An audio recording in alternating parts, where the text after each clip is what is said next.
Dobrý deň, začneme z hurta. Tak teda, aký je Boh? Viem, že je to veľmi ambiciózna otázka a je to aj dosť ťažká otázka. Táto apologetická séria nemá za úlohu klasy povrchné a ľahké otázky. Ale bohužiaľ musím povedať, že tá otázka nie je až taká bulvárna, pretože na internete sa ľudia až tak často nehádzajú o Božej nekonečnosti, o Božej neobmedzenosti, ultimátnosti a podobne. Hádajú sa skoro jeho existencii alebo o tom, ktoré náboženstvo toho Boha sprostredkováva najlepšie. Avšak práve správne pochopenie Božích vlastností je kľúčom, ktorý nám odomýka ďalšie tajomstvá kresťanskej viery a v konečnom dôsledku vďaka pochopeniu Božích atribútov, ktoré si nejak logicky vymedzíme, správne pochopíme aj svet okolo nás. Pri odpovedaní na otázku v dnešnej epizóde, teda aký je Boh, už budem rátať s tým, že na existencii Boha sme sa viac menej zhodli. Pokiaľ chcete počuť pár dobrých dôvodov, prečo by ste existenciu Boha mali považovať za pravdepodobnú, môžete si pozrieť prvú epizódu tejto série. Avšak keď ste už túto epizódu videli alebo ste o existencii Boha presvedčení iným spôsobom, môžeme ísť priamo na to. Tak teda, aký je Boh?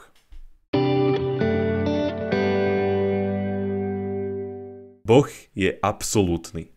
Správne pochopenie tejto vlastnosti Boha je kľúčové pre pochopenie všetkých ostatných jeho vlastností. Takže poďme na to pomaly a dôkladne. Čo to znamená, keď hovoríme, že Boh je absolútny? Je to trochu iné, ako keby sme skrátka hovorili, že je večný alebo všade prítomný, teda že nie je obmedzený priestorom ani časom. V skutočnosti pracujeme s dvomi veľmi dôležitými filozofickými pojmami, ktoré sa môžete tiež naučiť a potom na nejakej rodinnej oslave ich používať na ohurovanie svojej babky. Tými dvoma pojmami sú podstata a existencia. Existencia znamená, že nejaká vec je, že vôbec teda existuje. Viem, že je to kruhová definícia, ale rozumieme, čo tým mám na mysli. Na druhej strane podstata je to, čo danú vec robí danou vecou. Teda niečo, čo medveďa robí medveďom. Niečo, čo obývačku robí obývačkou. Teda v prípade obývačky je to jej obývačkovitosť, v prípade medveďa je to jeho medveďovitosť. A vieme, že veci existujúce v tomto svete nedokážeme vysvetliť ich samými, ako sme si o tom už podrobnejšie hovorili v prvej epizóde. A naša podstata je vo svojej podstate bez existencie. Inak povedané, sme ľuďmi, čiže našou esenciou je ľudskosť, alebo teda, našou podstatou je ľudskosť, aby som použil jednotný termín. No táto ľudskosť by nám bola na nič, ak by sme neexistovali. Môžete byť ľudskí, koľko chcete, avšak keď neexistujete, tak tá ľudskosť nemá reálny dopad na svet okolo vás. A pokiaľ je odpoveďou na daný problém, na nedostatok vašej existencie a na to, že vlastne musíte existovať na to, aby ste mohli prejaviť svoju podstatu. Pokiaľ je odpoveďou na tento problém Boh, a teda myslím si, že tou odpoveďou je, ako som dokazoval v prvej epizóde, on sám nemôže týmto problémom, teda nedostatkom existencie, trpieť. Jeho existencia musí byť neoddeliteľná od jeho podstaty. Teda existuje proste pre seba samého, existuje preto, aby existoval. Boh musí byť totožný s plnosťou bytia. Toto znamená, že je absolútny.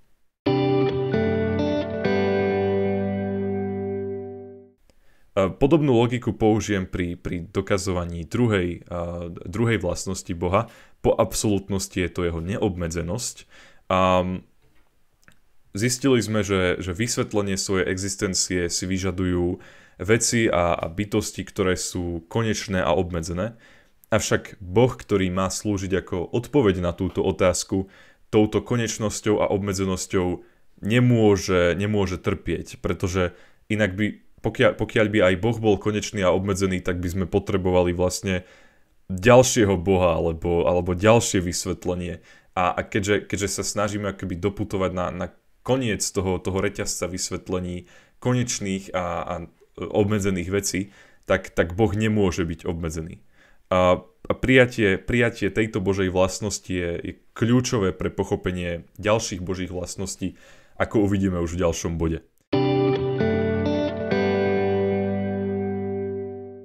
Ďalší bod je bod, v ktorom to už začína byť trošku také viac spicy, také už trošku bulvárnejšie, pretože už prichádzame do priamej konfrontácie s inými náboženstvami, pretože ďalším bodom je tvrdenie, že Boh je práve jeden. Ako sme dokázali v predchádzajúcom bode, Boh je neobmedzený a to, že je Boh neobmedzený, automaticky vylučuje existenciu ďalších bohov.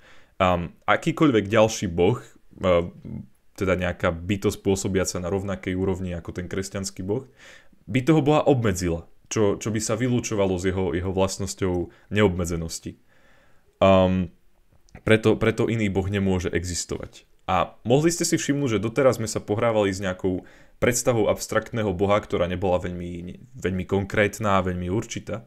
Avšak teraz, keď sme si už povedali, že ten boh je asi jeden, tak sme sa už posunuli smerom viac ku kresťanstvu. Samozrejme, stále sú aj iné monoteistické, teda jedného boha vyznávajúce náboženstva, ako napríklad islám alebo judaizmus. Avšak vylúčili sme už podstatné množstvo náboženstiev, napríklad hinduizmus.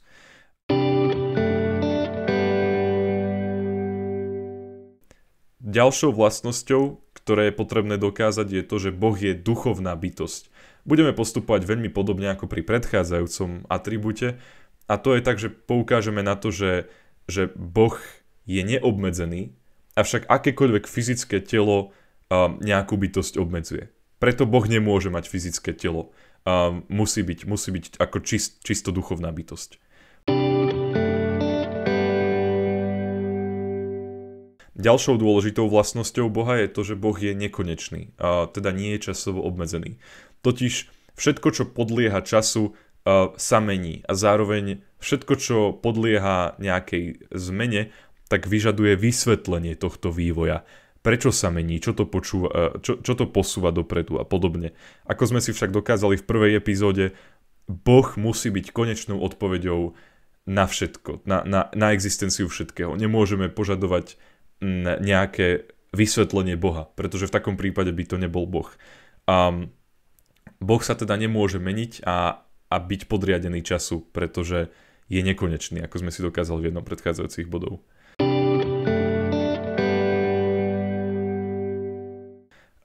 Vychádza z toho aj ďalšia vlastnosť Boha a síce to, že je transcendentný. To znamená, že nie je súčasťou nášho vesmíru. Pokiaľ by bol súčasťou nášho vesmíru, tak by bol obmedzený jeho ďalšími časťami. On však tomuto vesmíru dáva bytie, čiže ním nemôže byť obmedzený. A Boh musí byť transcendentný, musí byť nad vesmírom.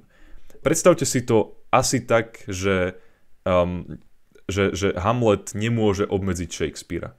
Shakespeare vytvoril nejaký svet, v ktorom ten Hamlet žije a Shakespeare nie je súčasťou toho sveta. Shakespeare je nad tým svetom. Táto božia vlastnosť, teda jeho transcendentnosť, tiež na prvý pohľad pôsobí nenápadne, no po hlbšom zamyslení prídeme na to, že vlastne vylučuje panteizmus, pretože ak je Boh transcendentný, teda neobmedzený vesmírom, ktorý stvoril, tak Boh nemôže byť priamou súčasťou vecí, ktoré vytvoril.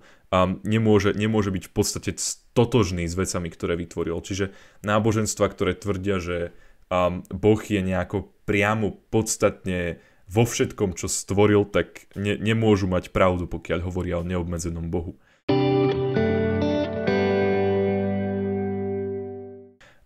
Tým sa dostávame vlastne stále bližšie a bližšie k tomu, že práve kresťanská predstava o Bohu je pravdivá. Ďalší bod, teda, že Boh je imanentný, a hneď vysvetlím, čo to znamená, vyzerá trochu ako protiklad s tým, že Boh je transcendentný, avšak dáva to perfektný zmysel. Imanentnosť znamená určitá prítomnosť vo veciach, ktoré Boh stvoril. Avšak táto prítomnosť nespočíva v tom, že by bol Boh fyzicky prítomný vo veciach, ktoré vytvoril, avšak ide skôr o to, že Boh veciam, ktoré vytvoril, poskytuje existenciu a toto stvorenie nespraví nič, o čom by Boh nevedel a nebolo by to v súlade s jeho vôľou. A napríklad aj keď hrešíme, tak Boh nám to dovolí, aj keď to nenechá bez následkov. A pokiaľ by to tak nebolo, pokiaľ by sme mohli urobiť niečo, o čom by Boh nevedel, alebo pokiaľ by sme mohli porušiť Božiu vôľu, tak by sme sa dostali vlastne do opozície voči tomu Bohu. Určitým spôsobom by sme ho obmedzili. Pričom by nám teda po niekoľkých predchádzajúcich argumentoch už mala naskočiť taká červená vlajočka, že keby Boha nejaká jeho vlastnosť obmedzila, tak najskôr to nie je vlastnosť, ktorou by Boh mal disponovať. Boh tým, že je imanentný, vlastne stále dozerá na svet, zasahuje do neho tým, že veciam dáva existenciu a podobne, čo vyvracia ďalší konkurenčný názor na podstatu Boha, a to je deizmus, teda predstavu, že Boh nejako stvoril svet, ale už sa do neho ďalej nestará. Tento názor bol veľmi populárny hlavne v období osvietenstva a dodnes prevláda medzi niektorými intelektuálmi.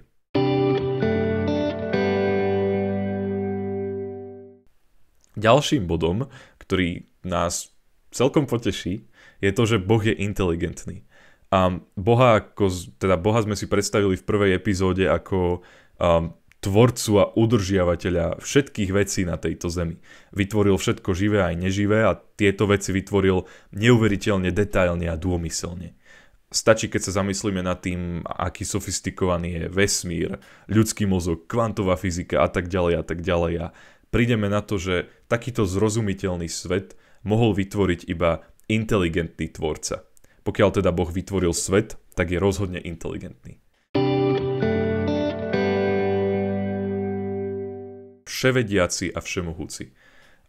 Boh, ktorého sme si predstavili v predchádzajúcich argumentoch, stvoril všetko, čo sa dá poznať a teda nemôže existovať nič, čo by nepoznal, keďže neviete vytvoriť niečo bez toho, aby ste to poznali. Nemôžeme napríklad nakresliť nejaký obrázok bez toho, aby sme o ňom nevedeli. Nevieme napísať nejakú knihu bez toho, aby sme o nej nevedeli a tak ďalej a tak ďalej.